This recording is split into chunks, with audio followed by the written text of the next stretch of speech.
तो hello guys, मैं नाम अभिषेक और आज मैं आपको बताने जा रहा हूँ कि किस तरह से जॉब और बिजनेस किस तरह से किया जाए, स्पेशली अरब कंट्रीज़ में। और जैसा कि मैं अभी करंटली कुवैत में हूँ और कुवैत में बहुत सी चीज़ें ऐसी हैं। नॉट ओनली कुवैत, मतलब अरब में ऐसी बहुत सब कंट्री में ऐसे बहुत कुछ है, जैसे कि जॉब करें या ना करें, किस टाइप की जॉब आपको सर्च करनी चाहिए, क्या करना चाहिए, किस टाइप के रूल्स हैं, कहाँ से स्टार्ट करें और कहाँ से अपन यहाँ पर आके जॉब सर्च करें और किससे कांटेक्ट करें, कहाँ पे रहना है, क्या एक्सपेंसेस है, इन सब के बारे में बताऊँगा मैं। और आने वाला टाइम के लिए, जैसे अभी इंडिया में जो सिचुएशन चल रही है, लोगों के पास जॉब नहीं है, काम नहीं है, बहुत से लोग ऐसे हैं जो आउट ऑफ इंडिया जाना चाहते हैं और इंडिया से बाहर जाना चाहते हैं। जैसा कि बहुत से लोग दिमाग में यही लेके चलते हैं कि हम अरब कंट्री में चले जाएँ। बहुत से लोग दोस्तों को, लोगों को देखते हैं कि वो दुबई है, वो कतर है, सऊदी है, कुवैत है। तो किस तरह से आप दूसरों को देख के सोचते हो कि आप भी काश वहाँ जा पाते, और ये सब कुछ आप इजीली फॉलो करके, इजीली अप्लाई करके आप यहाँ तक आ सकते हैं। तो किस तरह से आप इजीली अप्लाई करके या फिर इजीली किस तरह से कांटेक्ट में आके, किससे कांटेक्ट में आके आप वीज़ा के लिए या फिर यहाँ के काम के लिए अप्लाई कर सकते हैं, इन सब के बारे में बताऊँगा। और जैसा कि आपने देखा होगा कि लोग जो सिर्फ सोशल मीडिया पे जो दिखता है, जिस तरह से इन्वायरमेंट दिखता है, जिस तरह से आपको दिखता है कि लोग बहुत ही वहाँ पे मज़े कर रहे हैं या फिर वहाँ की लाइफ किस तरह से बहुत अच्छी है, काश हम भी जा पाते, पर ऐसा कुछ नहीं होता है। दोस्तों की लाइफ यहाँ पे बहुत ज़्यादा स्ट्रगल वाली होती है। बहुत सौ की लाइफ लाइक लक काम करता है तो बहुत अच्छे से जॉब और बिजनेस कर पाते हैं। तो इन सब के बारे में बताऊँगा। तो पहले सबसे बात आती है कि जाएँ कैसे? बहुत से लोग होते हैं कि हम मेरे पास कुछ नहीं है, मेरे पास ना तो कोई डॉक्यूमेंट्स है, ना कुछ नहीं है, तो स्टार्ट कहाँ से करें? तो स्टार्ट करने के लिए सबसे पहले आपको, आपके पास होना चाहिए, इंडियन लोगों के लिए स्पेशली, या फिर कोई इंडियन हो, नेपाली हो, श्रीलंकन हो, या फिर कहीं के भी, पाकिस्तानी हो, कहीं के भी हो, किसी भी कंट्री के हो, जो भी अपने भाई लोग हैं, जो भी अपने फैमिली वाले हैं, जो भी यहाँ जाना चाहते हैं अरब कंट्रीज़ में, सबसे पहले उनके लिए उनके पास डॉक्यूमेंट होना चाहिए वहाँ की आइडेंटिटी, तुम्हारे कंट्री की। जैसे इंडिया वालों के लिए आधार कार्ड है, जैसे नेपाली हो, श्रीलंकन हो, पाकिस्तानी हो, उनकी कंट्री की उनकी आईडी होती है, वो होना बहुत ज़रूरी है। क्योंकि जब आप पासपोर्ट के लिए अप्लाई करते हैं तो ये डॉक्यूमेंट बहुत ज़रूरी होता है। गवर्नमेंट से जो भी आपको आइडेंटिटी, आपकी जो प्रॉपर नेम उस पर लिखा हुआ होता है, आईडी के ऊपर एड्रेस लिखा होता है घर का, ये सब कुछ होना बहुत ज़रूरी है।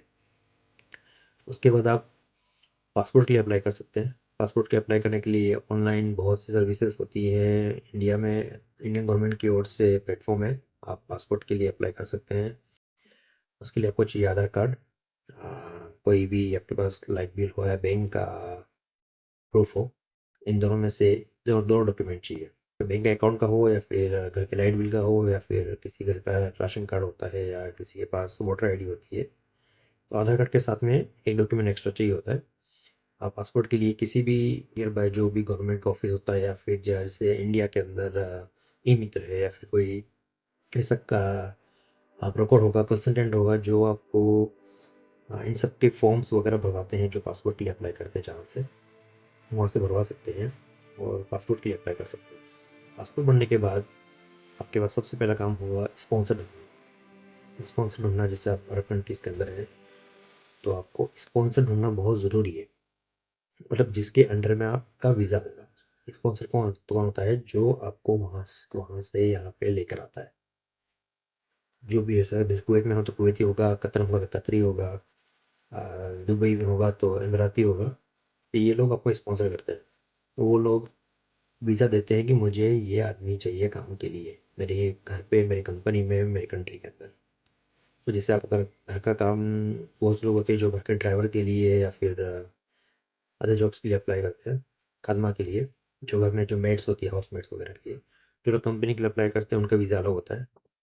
तो इसके लिए स्पॉन्सर आपका पासपोर्ट उसके पास जाएगा, वो वीज़ा के लिए अप्लाई करेगा खुद की कंट्री में। स्पॉन्सर वो वीज़ा जैसे ही उसके हाथ में आएगा वो आपको भेज देगा। वो आजकल ई वीज़ा हो गई है, पीडीएफ वगैरह के लिए। पहले फिजिकल होती थी, आजकल ई हो गई है। तो ई वीज़ा मिलने के बाद जैसे आप अपने ही कंट्री में बाकी जो भी प्रोसेस होता है, जैसे पुलिस वेरिफिकेशन होता है, जैसे पीसीसी होता है, जैसे पुलिस वेरिफिकेशन होता है, मेडिकल होता है और वीज़ा प्रिंटिंग होती है। वीज़ा प्रिंटिंग जैसे कि पासपोर्ट के ऊपर वीज़ा प्रिंट होता है।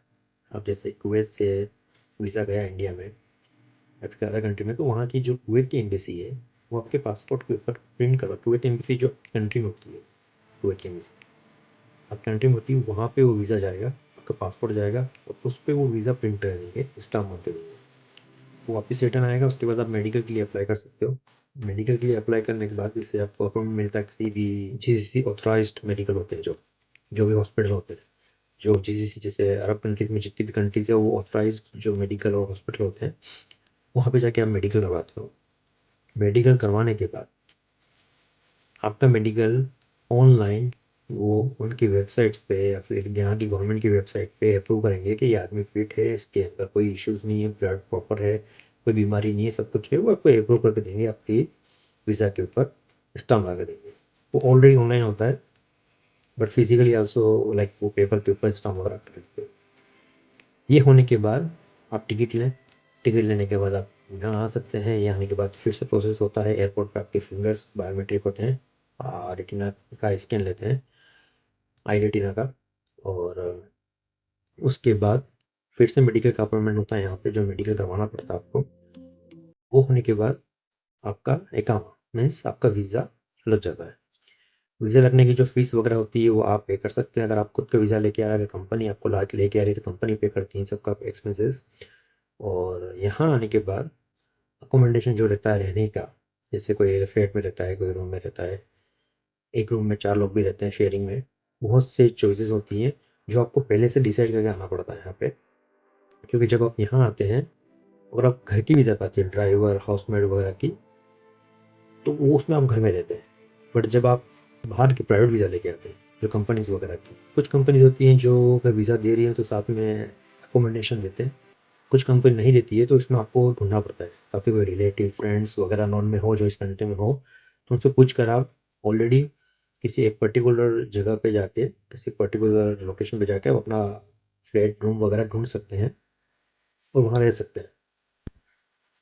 तो गाइस इसी के साथ ये टॉपिक यहीं ख़त्म होता है और मैं नेक्स्ट वीडियो में बताऊँगा कि आपको किस कंट्री में जाना चाहिए।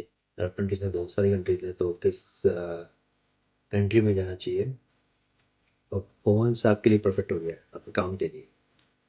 तो नेक्स्ट वीडियो के लिए मुझे सब्सक्राइब करें, बेल आइकन को प्रेस करें और नेक्स्ट वीडियो के लिए वेट करें। मैं आपको डिटेल में बताऊँगा किस तरह से आप यहाँ पे जॉब सर्च कर सकते हैं, वहाँ रहकर भी कर सकते हैं और क्या प्रोसीजर रहेगा आगे, कंट्रीज़ को कैसे सेलेक्ट करें काम के अकॉर्डिंग और क्या सब कुछ प्रिपरेशन करें कि आप यहाँ तक आ सकें। तो उसके लिए आप मेरी अगली वीडियो के लिए वेट करें, सब्सक्राइब करें, बेल आइकन प्रेस करें और हम आपको बताएंगे कि लाइफ में सक्सेस कैसे होना है। और जैसे इंडिया में बहुत सी चॉइसेस नहीं होती है, तो आउट ऑफ इंडिया में आपके पास कितने और चॉइसेस है। तब तक के लिए बाय बाय।